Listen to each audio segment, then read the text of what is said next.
Next up, we have deep sea mining. And by deep sea, I mean slightly west of Fringe Cove docks. This is another example of someone that was completely forgotten about. Drain the water away, and we can zip on down. It's just a skeleton sitting with his lunch and his mining hat, ready to start his shift.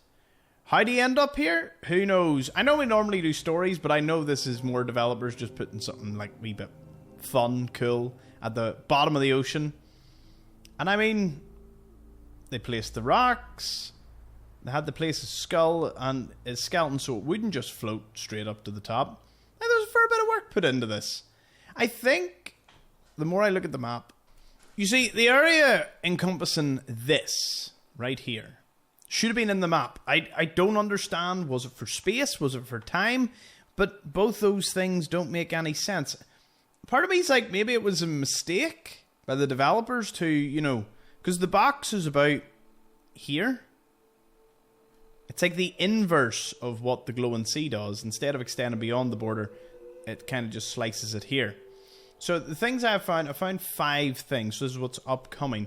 So we've found, obviously, in the previous one, the Little Deer Isle, which was the little welcome sign with the enjoy. We found Deep Sea Miner here.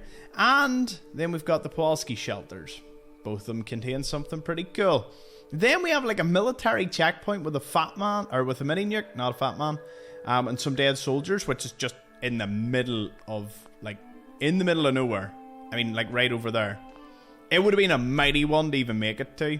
Not only that, there's another one where there's 2 girls, or 2 like female skeletons in wheelchairs near a medical truck.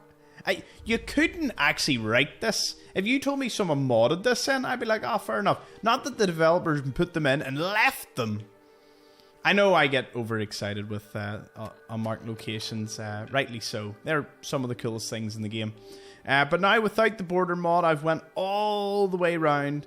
Had a good look, was able to reach the power armor that we couldn't.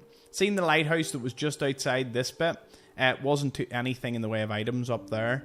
But this area is probably the most interesting. And I'm probably going to just do one massive video where I cover from here to here. Because there's a couple of houses, a couple of skeletons, a couple of wee stories to tell. But we'll still be pushing up.